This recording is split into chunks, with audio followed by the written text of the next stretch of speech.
I'd like to start out very, very briefly with the why before the what. And the why is, why are we trying to do this research? And what's the point of it all? For me, when I first started doing LSD, I was recognizing that I was very imbalanced, that I was intellectually overdeveloped and emotionally and spiritually underdeveloped. Albert Einstein said our technology has exceeded our humanity.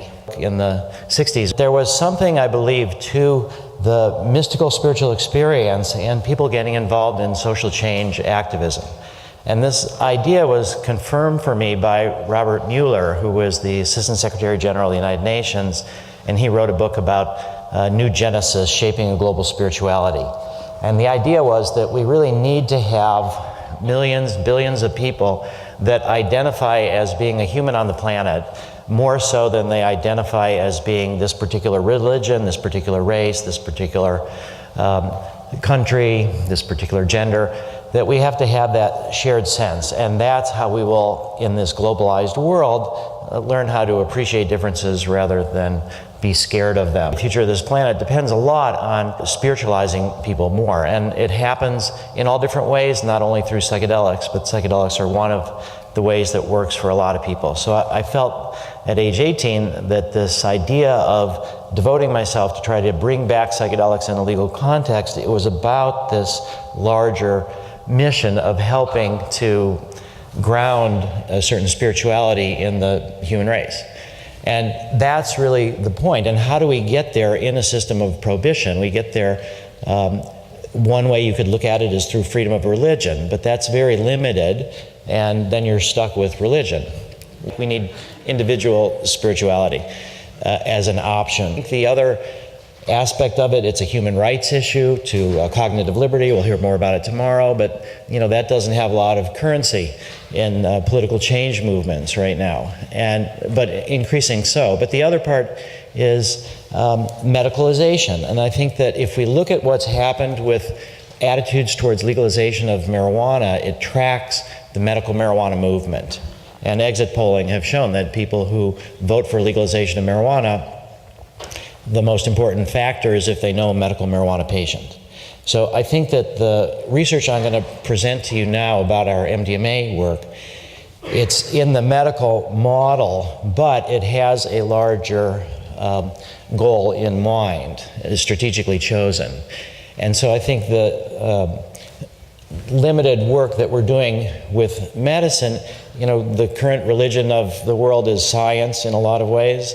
And I think through science, through healing, we're able to change public attitudes, and we'll be able to do something even larger, which is not to minimize the importance of psilocybin for end of life, or psilocybin for alcoholism, or all of the medical uses that we're talking about. Those are important in and of themselves. They must be evaluated on the basis of the science, not because of this bigger vision, but that's really what has motivated me to work in this area. It started for me politically in 1984. This is me spying on the DEA. This was right before I walked in the door to file an appeal to the efforts from the DEA to criminalize MDMA. This was starting our DEA administrative law judge hearings, which we eventually won. The administrative law judge said MDMA should be Schedule III, available for prescription use by therapists, psychiatrists, and the administrator of the DEA rejected that recommendation. We won a couple times in the appeals courts, then we lost. And in 1986, I started MAPS with the understanding that really we have to work through the FDA, that at the time was the only available route. We have a drug development plan. We've hired Amy Emerson, who actually volunteered for years before, who worked at Novartis and is directing our clinical research. And so we have very elaborate drug development plans. Our first study in the US was 2004 in patients. We'd started in Spain in 2000, and that study was shut down for political reasons in 2002, also with PTSD. But in 2021, we're on a timetable for MDMA being approved by the FDA in 2021. I'm notoriously bad with my time estimates, and not so great with my cost estimates either, although we're getting better on both of those.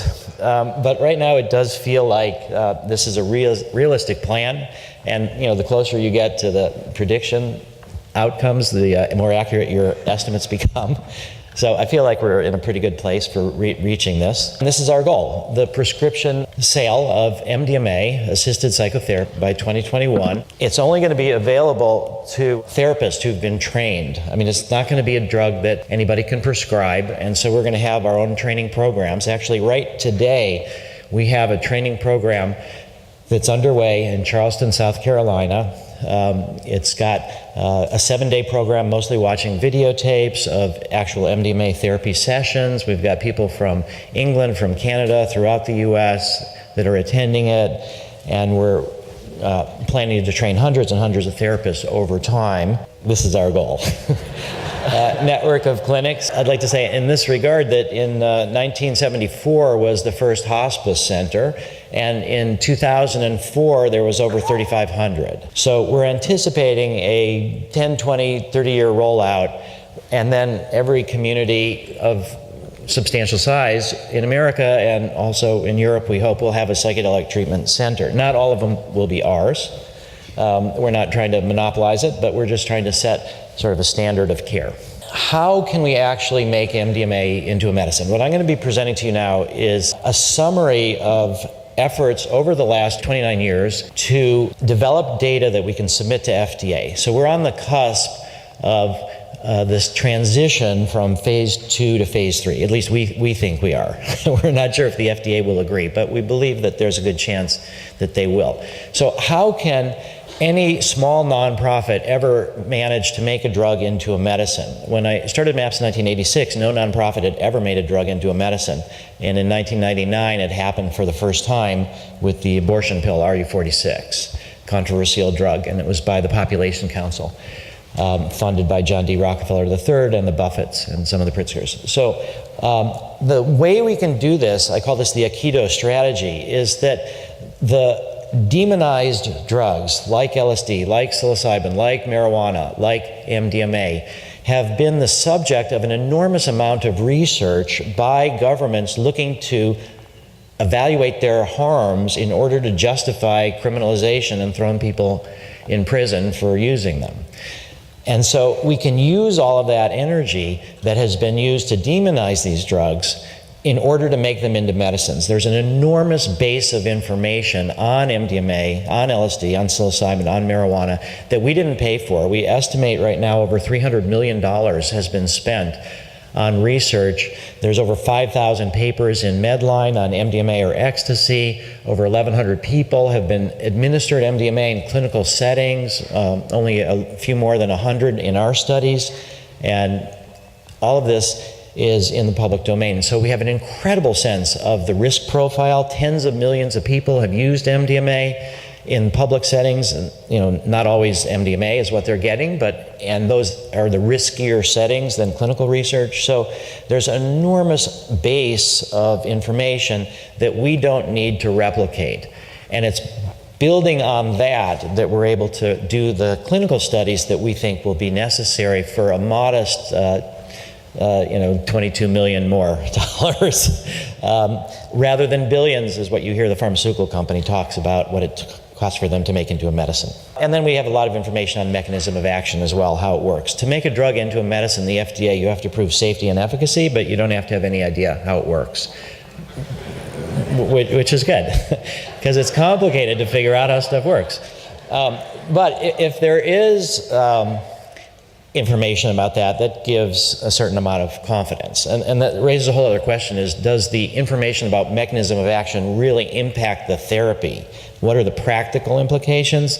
It's not clear that there are any, but still having mechanisms helps. And there's going to be research at Rockefeller University with MDMA, with fear extinction and memory reconsolidation funded by the Rockefeller family in order to try to get at some of this mechanism of action research. And others have also done research like that. Here's the beginning of our presentation to the FDA. The first thing is you have to have medical grade MDMA. The MDMA that we use now was made by Dave Nichols at Purdue University in 1985. MDMA is an incredibly stable molecule. And we spent $4,000 for a kilogram of MDMA. And we're still using it. It's reportedly fantastic.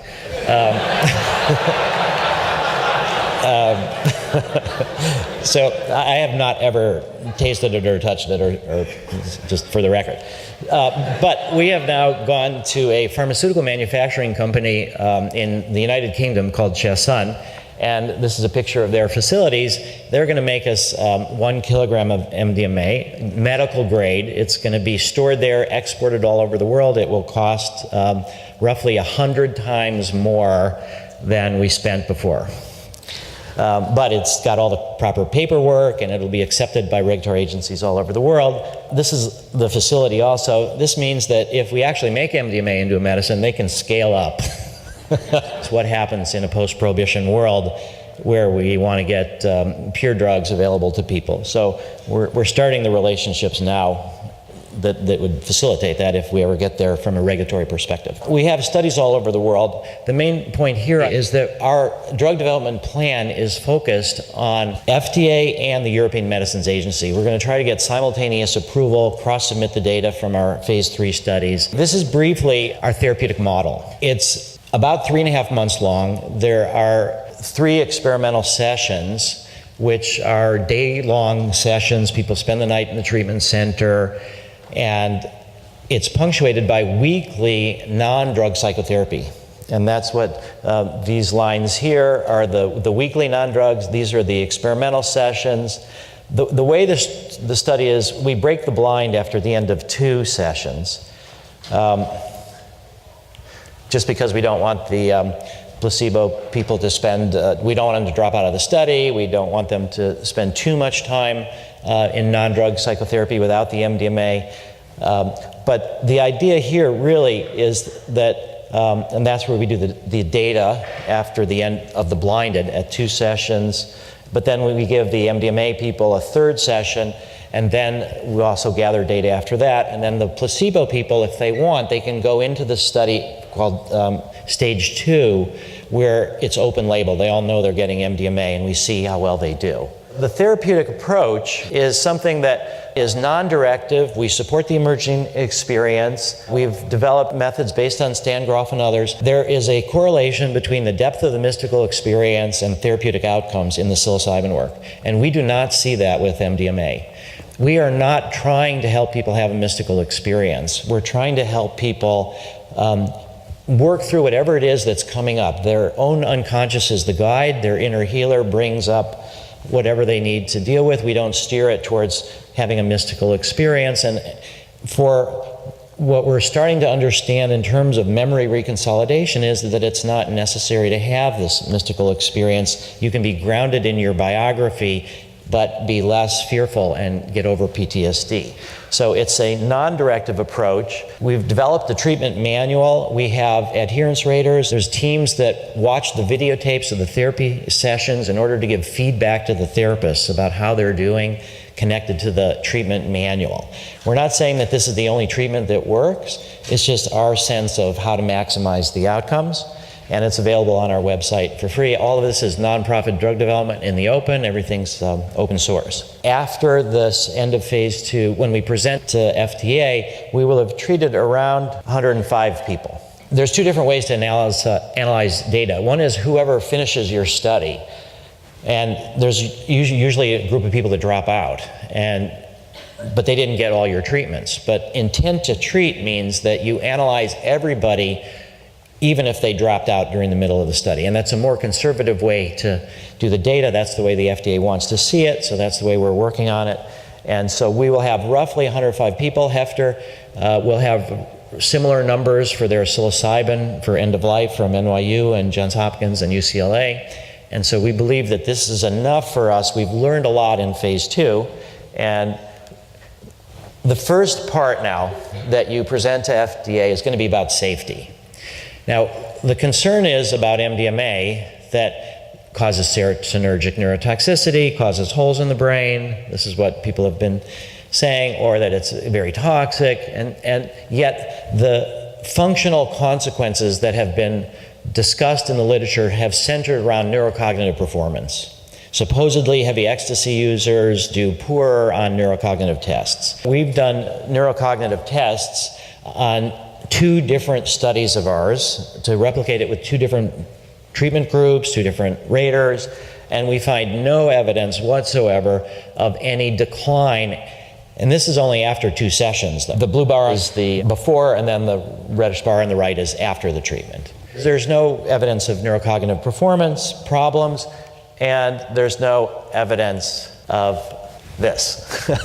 This was on Oprah and MTV. All over the world, people have seen this. This is a totally doctored image, totally fake, but scary nevertheless.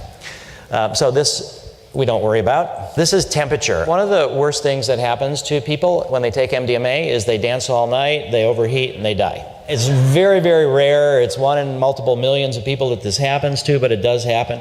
And so in our clinical research, we've evaluated temperature. This is just to show you at the different doses, the temperature goes up a mild amount, goes back down. There's never been any problem with temperature regulation in our clinical studies or in any of the other studies with the other over 1,000 people in other studies. So this is reassuring as well. And then the other issue is blood pressure. MDMA does cause an increase in blood pressure, but at various different doses it shows you again a mild increase, and nobody's ever had a heart attack, nobody's ever had any kind of problem. So we feel that the main risks in terms of neurocognitive performance, temperature, and blood pressure are successfully managed in a clinical setting. And this is what we're going to start with presenting to the FDA. The most common adverse reactions, we keep really good track of this. Anxiety, these are the different doses that we're giving. We tried to explore the idea of a dose response design to see if lower doses would be more effective in terms of double blind. That's where we have all this data. And you can just see that anxiety, jaw clenching, no appetite. There are side effects, but they're not serious. They fade after the MDMA phase. There's no persisting problems there either. So from a safety point of view, we think we are in really good shape. So now we're going to turn to efficacy. And here's the key efficacy data. And there is a lot of focus on statistical significance, but really you can have large numbers of people in a study, and you can have a minor effect that is statistically significant. So the question is not so much statistical significance, which is important, but it's what is the effect size? And it's a relatively new measure. This is the column here to look at, effect size. A small effect is 0.3, medium 0.5, and 0.8 is large effect.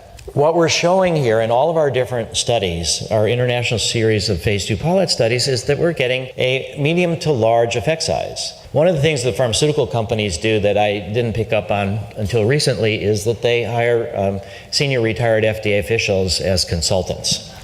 And so we've started doing that as well.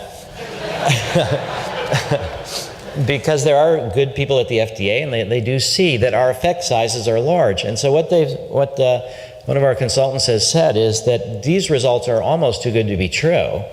And at the same time, the drugs that the FDA approves for PTSD, for depression, for anxiety, have relatively between 0.3 and 0.4. So here you can see these effect sizes. So we're in really good shape for efficacy as well to move to phase 3. I'm not going to give you stories of people, my life was saved, now I can do this and that. Thank you. These are about just cold data. This is our first study. This was 20 subjects, mostly women survivors of childhood sexual abuse. This is old data. This is after the drug. Then this is 3.5 years later. Something is definitely lasting over time. And this is remarkable. This is 83% of the people in this study no longer had PTSD at the end of the study. Several of them relapse, though. I want to make it very clear that not everybody gets better. Some people relapse. We got permission from FDA for people that relapse to give them 1 additional MDMA session. All 3 of them were up here. They went down again, and then one of them continued to improve. One of them got a little bit worse. One of them sort of bounced back. This was a homeless woman who was living out of her car. You need a lot of support. So it's not that everybody gets better. It's not that once you get better from PTSD, you're fine for the rest of your life, but with only 1 more session, sometimes you can really help people. And if there was more support for this one woman who went back, she might have done a lot better as well. But even this is not that expensive to give somebody 1 more session. This is Oprah Magazine. Oprah is atoning for her prior holes in the brain, and this was kind of single pill heal your pain. And of course, it's a single magic pill of MDMA. Now, of course, this is propaganda in the other direction, but we'll take it. This is our Swiss study. The results were not as profound in terms of the drop of the caps, but the variation was less. So the effect size in this study is also very similar to the first study. This is the key new data. This was just analyzed a couple weeks ago.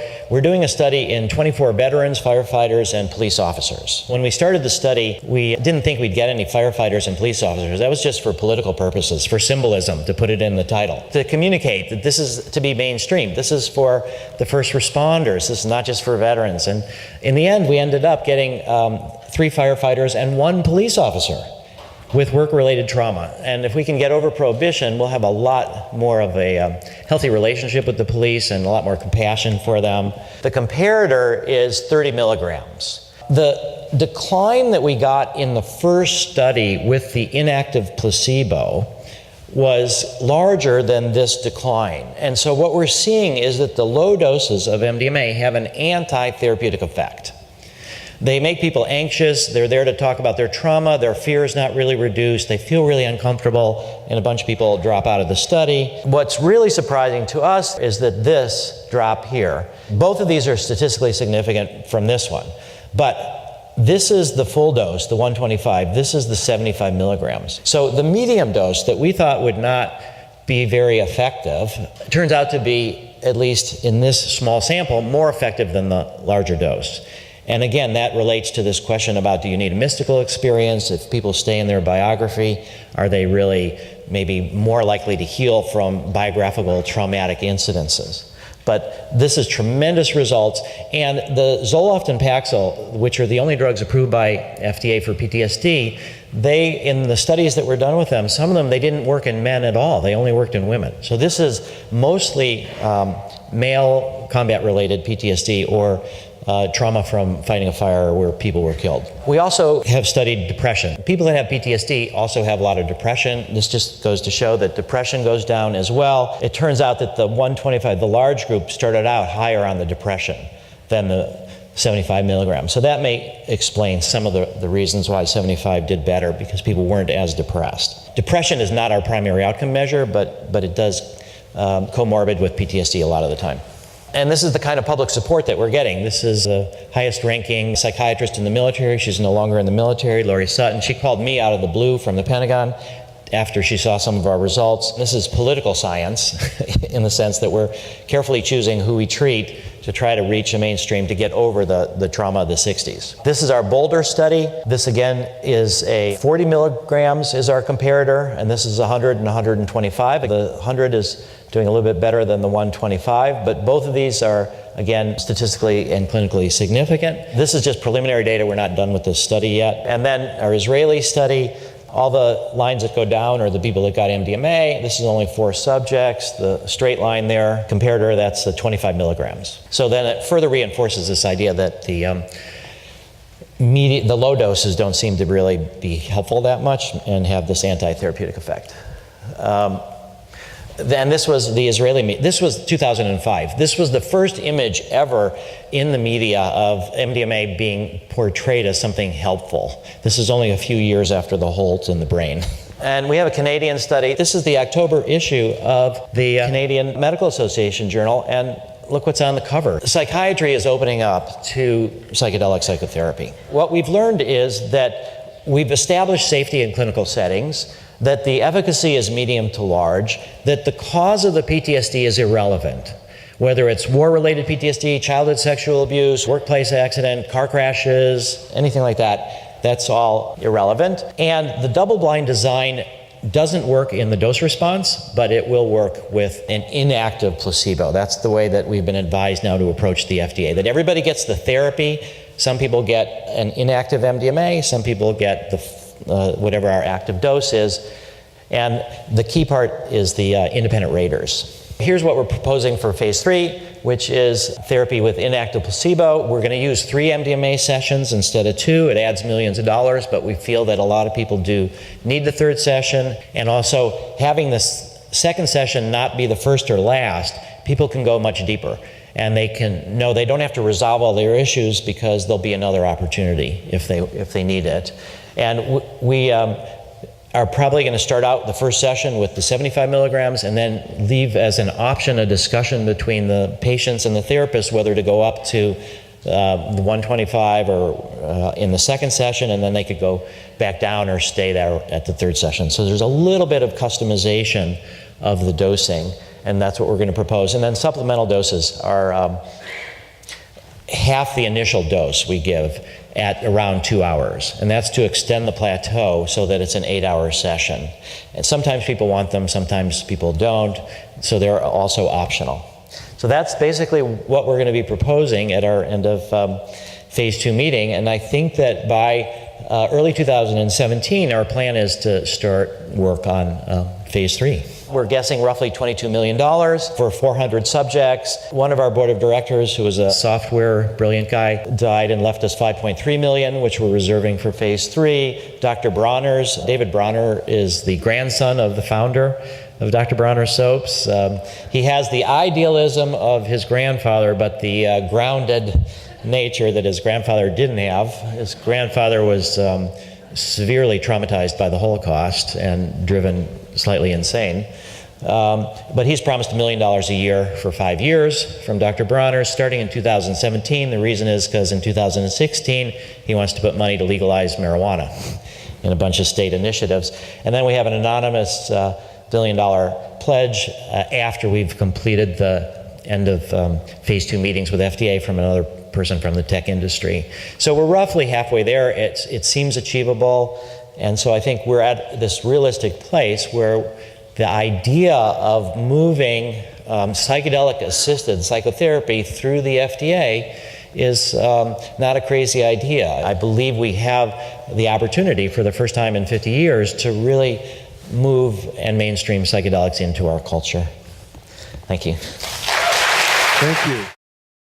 Michael Bindhofer, who is our lead psychiatrist, used to be an emergency room doctor. And so the metaphor that he used is that, let's say somebody had a motorcycle accident, he would remove the impediments from healing, the gravel that was embedded in people's skin, and then he would bandage it up, and then people would heal on their own. That is the concept of the inner healer, and that there's fears, there's other things that block that process. So that there is a somewhat of a mystical sense, you could say, that there is this property of reorganization, of rebuilding the psyche and the body, and there is that. But I would say that's a little bit different than the mystical experience, or fundamentally different than the mystical experience that we're talking about with psilocybin or LSD. Now, some people in MDMA do have mystical experiences, and I'll share that the most mystical experience I ever had in my life was under the influence of MDMA, camping out in Big Sur by myself, doing it all night.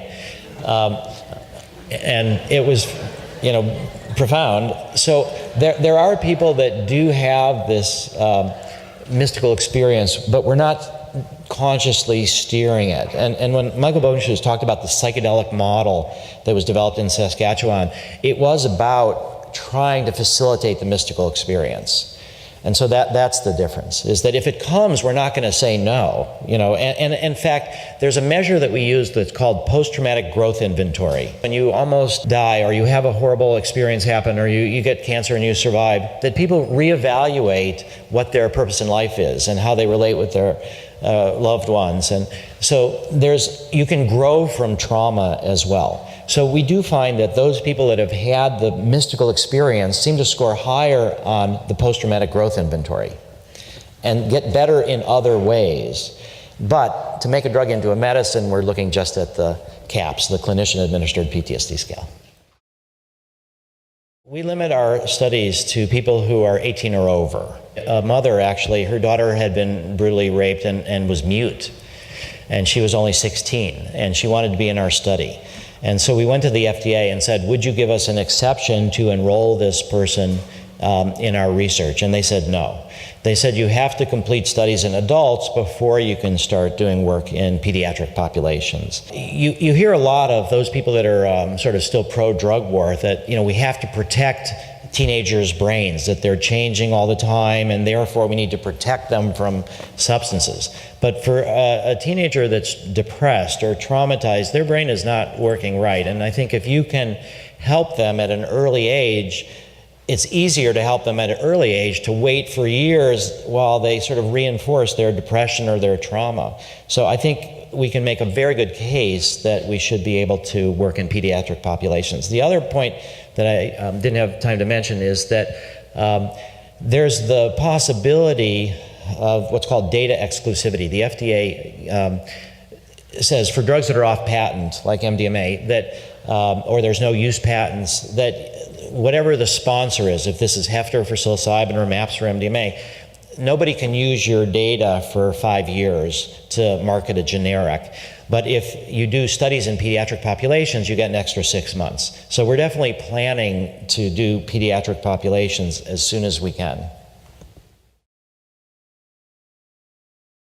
We don't have one therapist. We have a male-female co-therapist team. We're starting this study with people who have above-ground credentials and underground credentials.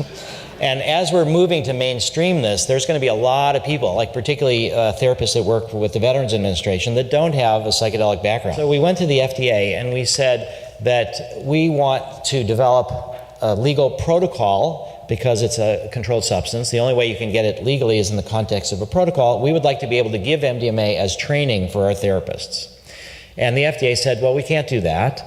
But here's how you work with us, is if you design some sort of scientific study, we don't care what you claim you want to learn. So we developed a protocol that's looking at the psychological effects of MDMA when taken in a therapeutic setting by healthy volunteers. And so we have FDA, DEA, and IRB approval. So we are able to give MDMA to therapists as part of their training. We started the study in Israel at the leading mental hospital in Israel with someone who is a senior official in the Ministry of Health. These are people who give drugs to treat schizophrenia, psychosis. They don't do psychotherapy, but this is where we were able politically to land. And several of those psychiatrists said that they would be scared to take MDMA. And we were like, well, how can you possibly help people who are going through really difficult struggles under MDMA when you yourself are scared to face even your own inner issues with MDMA? And it turned out that they they didn't really want to even work on the study. So I think that in the future, the training program, we don't want to create a cult. We don't want to say that everybody must do this drug to be a therapist. And I think there's people that can be very good therapists without having taken MDMA. I think that they would be better therapists if they have tried MDMA and they're giving MDMA to their patients. So what I've proposed in my dissertation, which is about, part of it is about the regulation of psychedelic medicine, is that there'd be two different kind of certificates. One is the certificate, the normal black and white certificate for now you've passed the training program. The other would be like a rainbow-colored certificate for those people that had tried MDMA. I think it's absolutely essential that the quiet confidence that a therapist who's been through facing their own shadow can give to someone who's struggling with it makes a really big difference. And I don't think that the concern is, oh, you've lost your objectivity. Now you've taken this drug and your science can't be believed. I think that the key issue is going to be about the methodology, and we can handle that. And I believe that it's that way in yoga, it's that way in meditation. You don't go to a yoga teacher who doesn't do yoga or a meditation teacher who's never meditated. There's two ethical questions that I wanted to address. One is, what about working with the military? A friend of mine is a German psychiatrist, Torsten Passy. A lot of Europeans look at the war in Iraq and think, America's gone crazy. A lot of people in America think that. And so the question is, what if you were working with Nazi concentration camp guards and they had trauma and you from their work, and you give them MDMA? Are you going to be facilitating the war machine? Eric Davis talked about, raised the concern about, is MDMA and the work that MAPS is doing greasing the wheels of the military machine? So I think that's a very crucial question to address. But the first thing I want to say to that is that in Vietnam, I was a draft resistor, but I wasn't a conscientious objector. A conscientious objector means that you object to all wars. I believe that there are wars of defense that should be fought. And so I believe that I might be dead if we didn't have the US military. If you look at the world around us, So I'm not anti-military. I'm anti-stupid wars, but or cruel wars or wars of avarice and greed. But the point is that I believe that we need to engage those forces in the world that we're scared of, the military forces, and that helping people in the military, who many of them have been perpetrators, who have killed innocent people out of fear for their own lives, and they're not just victims, they're also perpetrators in some ways, and helping them wrestle with that.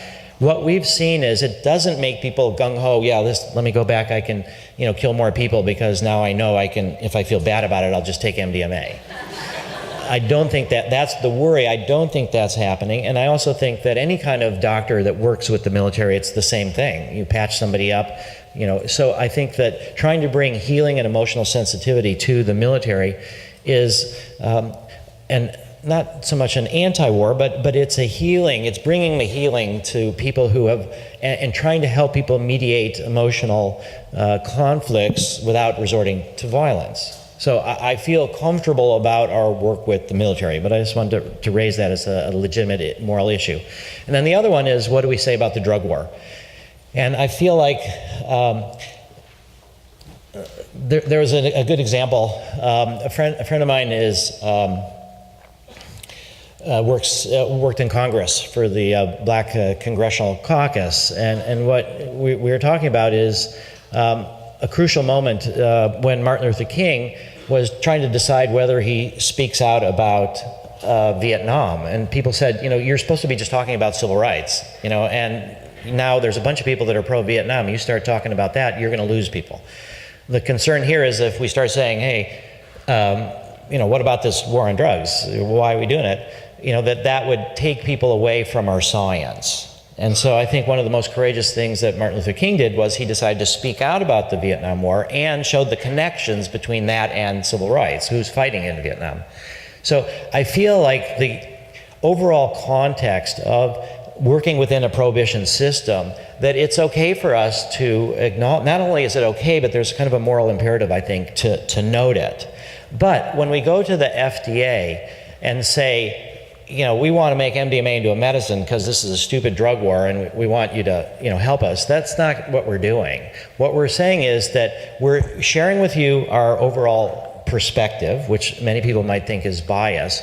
But what we're saying is that the main point is we need to get the politics out of the science and let the science proceed. That's the imposition of the drug war has squashed the science for fear that the message, all drugs are bad, is going to be muddied by studies into benefits of these drugs. So I feel like it's fine and appropriate for some of us who feel compelled to say, yes, this drug war is a terrible disaster. And we see that more and more of the culture is coming to that point.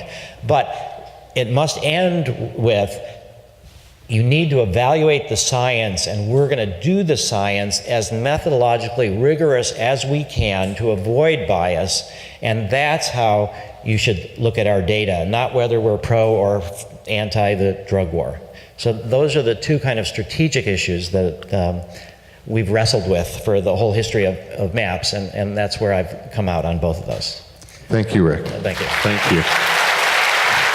Thank you again. Yeah, thank you.